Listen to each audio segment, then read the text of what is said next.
We continue to follow breaking news this morning. One person is dead after getting shot while riding his bike early this morning. Christine Karsten continues to follow this story live from the scene at the corner of Adams and Elwood. That's on South Bend's north side. Good morning, Christine. It is, Tricia. Good morning. Yep, it happened all right here. As you can see, Metro Homicide is off the scene. They are investigating this case. What's left, this crime scene tape, and those numbers you can see right there where they collected evidence. Now they'll continue to investigate to look into what happened to cause this shooting that happened around 12:45 this morning. We're told that during that time, ShotSpotter alerted police that a single shot was fired here at Adams and Elwood. Now the first officer arrived within 30 seconds of that alert. When police arrived, they found a white adult male down on the street. He had sustained a gunshot wound to the head. Medics were called and the man was taken to Memorial Hospital where he later died. Now there was a bike on the scene which led investigators to believe he was riding the bike during the time of the shooting, but all of this is still under investigation. His name has not yet been released. Now we spoke to some neighbors who say they're just tired of things like this happening in their neighborhood. We're tired of burying people, we really are. Since I've been here, I've had to bury like 5 friends and can't even have a chance to really mourn them because it's keep happening. Someone kills someone and there's another scar open the next week. Everything that happened on Johnson, I have friends that were in that incident and it all could have been avoided. I'm tired of I it. leave the door for 2 hours and my mom is worried that I can't make it back. I should be able to go out and leave and come back peacefully with no issues. Now Metro Homicides continues to investigate this and put all the pieces together. At this time, no arrests, no suspects. Anyone with information is encouraged to call Crime Stoppers hotline or Metro Homicide. Tricia, there's something I have to point out. We get called to these scenes after morning after morning. What still gets me every single time is school buses continue to come down these streets. These are neighborhoods where kids live. They get picked up every morning. The last scene that we were at, dozens of children getting on these school buses.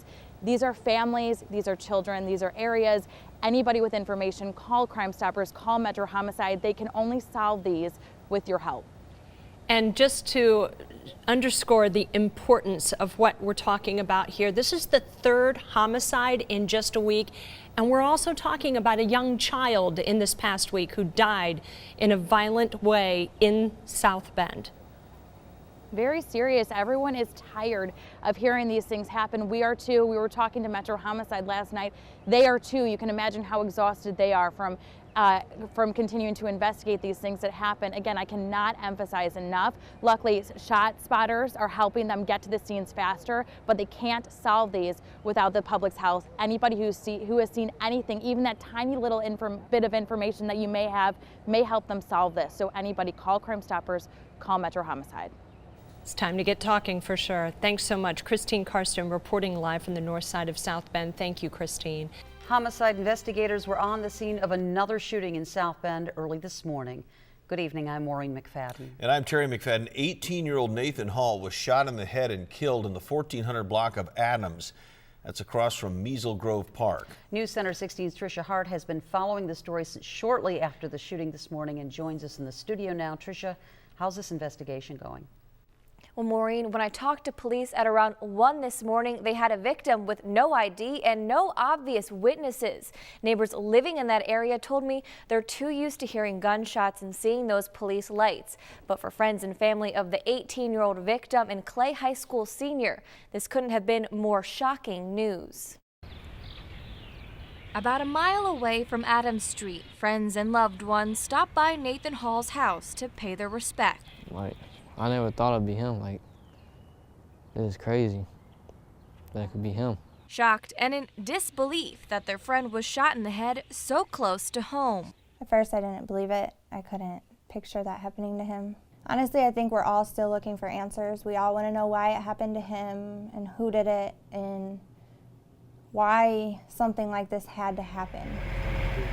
St. Joe County Metro Homicide is also looking for answers. Since the start of 2014, they've handled more than 7 investigations. I didn't think that it was going to get closer and closer and closer to me, but Guess I could be wrong. For one neighborhood near Measle Grove, I'm not even surprised. police presence has become all too familiar. And we should be surprised when something like this happens in our neighborhood, but it's the norm now, and it should not be the norm. When neighbors saw crime scene tape and the abandoned bike in the road, they said it was just another example of senseless violence. This really used to be a nice neighborhood, but it's so many thugs, everything, like all bad people, and I don't even feel comfortable where I live at. Neighbors said one of the hardest things is worrying about their children's safety and their own safety when they go outside at night. Now, police haven't made any arrests in this case. They were able to make it on scene in less than a minute because one of those shot spotter devices.